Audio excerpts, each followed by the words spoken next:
Ça te paraît bien au soir d'hiver, la piécheilleuse une autre carreau. Mais je faisais du bruit au mon verre, pas l'un du feu, ben au chaud. La piécheilleuse une autre carreau, j'étais ben seule en verdassant.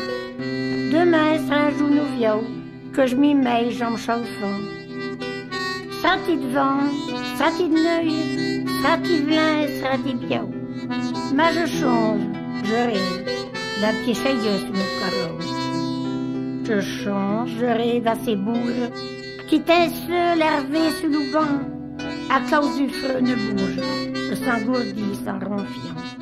Au départ, en fait, il y avait un groupe qui s'est constitué, en 2014, je crois, avec un peu cette idée de ville en transition. Il y avait les élections, il y en avait qui éventuellement caressait l'idée de se présenter. Et en même temps, il y a le bar, hôtel, restaurant qui a fermé. On allait pas mal là, on allait manger le midi, tout ça, c'était sympa. Et du coup, on s'est dit, on va faire notre propre café, quoi, avec un côté culturel et social. Et du coup, voilà, on est parti là-dessus. Ça nous a paru vachement plus intéressant que de se présenter aux élections.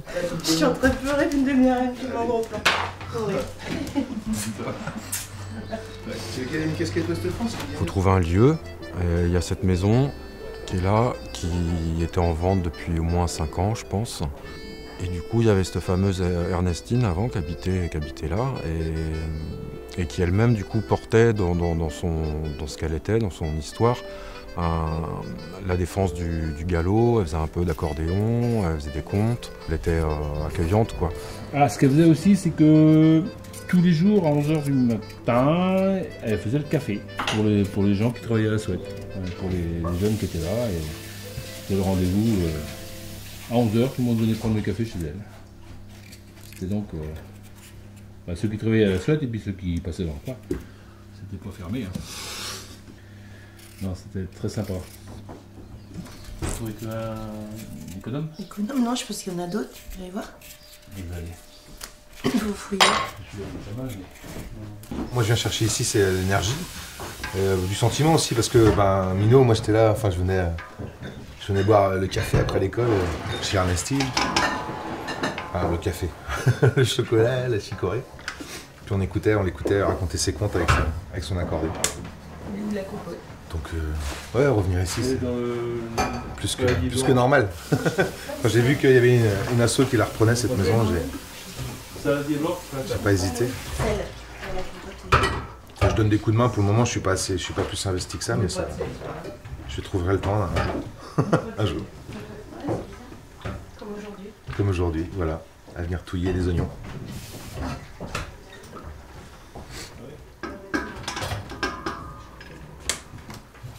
Mais on était plusieurs aussi à venir de la ville et à avoir déjà mangé dans des cantines alternatives, un peu des cantines de lutte en soutien à tel et tel mouvement.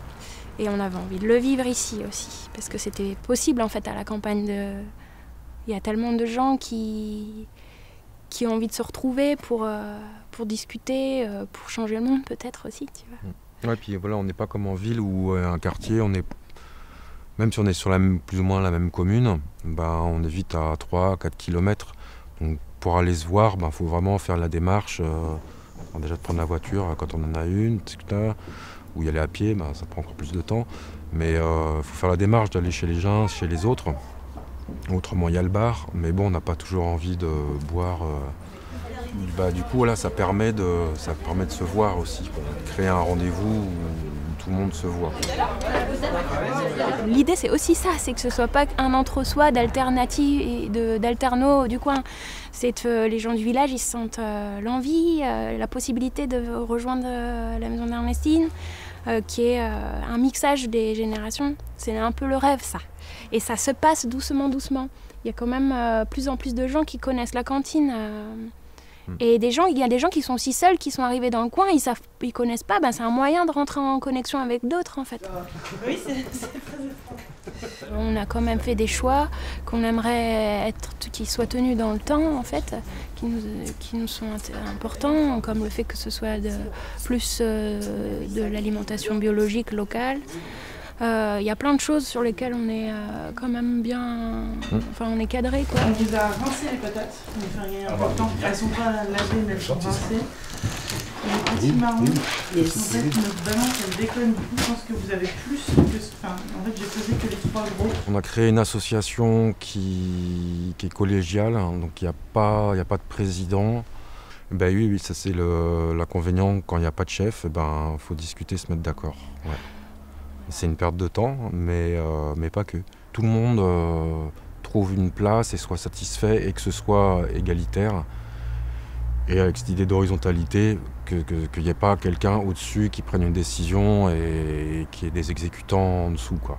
Que les gens soient responsables et puissent faire preuve d'initiative, en fait. Et on peut arriver, en fait. Ça peut fonctionner, quoi. On peut créer un événement. On peut faire une fête de soutien, c'est fou en fait. Et puis on réussit même à ramener de l'argent pour l'association pour que les travaux soient... On a réussi à acheter la maison en je sais pas, 3-4 ans, quoi. Sans en faire d'emprunt. Enfin, faire d'emprunt bancaire. Sans faire d'emprunt bancaire. On a aussi des journées valeurs, donc notamment sur le marchand non marchand. La maison d'Ernestine, en fait, ça a été clair depuis le début. C'est un endroit où les gens ils viennent pas pour faire de l'argent. C'est-à-dire si tu veux proposer une activité à la maison d'Ernestine, c'est pas pour ton propre bénéfice, c'est pour le bénéfice de tous. S'il y a de l'argent en jeu, elle est réinvestie dans les travaux, dans les besoins qu'il y a pour la maison d'Ernestine. C'est l'histoire qu'en fait, il y ait dans le village et même dans le monde, c'est qu'il y a un endroit où il n'y ait pas de rapport marchand entre les gens. J'ai mis tout à cuire dans la même bague, il fallait partager. J'ai pas calé. Bon. Faut faire des bêtises un peu quand même.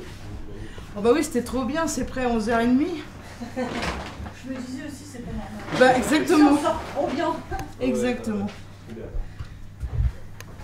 T'as mis un cube, Lise?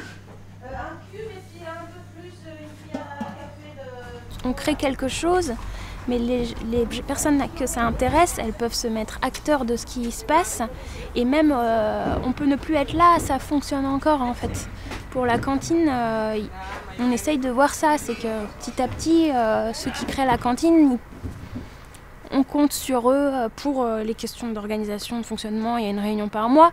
Mais si c'est possible que ça tourne avec des gens, des nouveaux gens, et c'est-à-dire que si t'as déjà fait une cantine une fois, tu peux être référent pour une autre cantine dans 3 mois avec des gens qui l'ont jamais fait. Parce que tu as la confiance, on te fait confiance de toute façon à la maison d'Ernestine. Si tu as été capable de le faire une fois, tu peux le faire en fait. Et tu te rends compte, c'est ça. Il y a une histoire de confiance. Ici, c'est un terrain de jeu pour apprendre la confiance, la maison d'Ernestine. Puis c'est chouette de faire des choses ensemble en fait. Parce que on peut discuter avec des gens, machin, tout ça, passer plein de temps à discuter, mais on rencontre vraiment bien les gens en faisant des choses ensemble.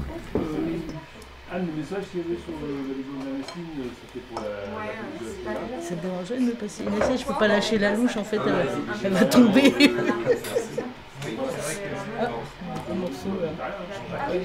C'est une autre forme d'expression quoi, la maison d'Ernestine, et la cantine, c'est autre chose que n'importe quel restaurant où tu vas en réservant. Tu captes que en fait, tu arrives à la maison d'Ernestine, tu peux arriver en avance pour aider à préparer le repas. Ensuite, tu captes que tu peux rester après avoir mangé parce que tu peux aider les gens qui ont cuisiné, qui ont des marmites à récurer, etc., des lave-vaisselle à ranger. Ça n'a rien à voir avec un restaurant où tu réserves et où tu payes un prix fixe en fait. C'est un autre ordre d'idée, c'est pas mieux peut-être, en tout cas c'est différent et ça, je crois que c'est sa force. Moi je quitterais le projet si c'était pas ça, parce que c'est ça la magie je trouve. Et là, il y a Est-ce qu'il y a des nouveaux pour dire comment ça fonctionne ici? Donc ici c'est la cantine du mardi. Le premier mardi c'est vegan, le deuxième et le troisième c'est végétarien et le quatrième c'est omnivore. Et autrement, c'est les personnes qui veulent qui peuvent s'inscrire sur le tableau là pour préparer à manger. Voilà, et autrement le prix du repas est libre. Voilà. Et ça, on met les sous en bas. Autrement, si vous n'êtes pas adhérent, vous pouvez adhérer aussi, pareil en bas, en mettant des sous. C'est 5 € l'adhésion, c'est ça? Et samedi, il y a un peu une discussion, du coup ça c'est plus sur l'organisation et l'avenir de la maison. Il y a une discussion donc, de 10h à 15h sur les travaux.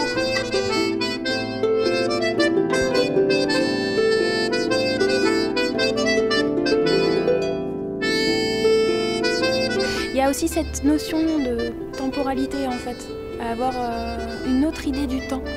C'est-à-dire pouvoir donner de son temps, avoir le temps de faire des choses ensemble, c'est important pour moi. C'est l'impression que ça participe à changer le monde en fait, de sortir du temps normé, il faut faire ci, ça, un peu calmer un peu le jeu. Et du coup ça permet de vivre des choses plus en profondeur, j'ai l'impression, plus intéressantes.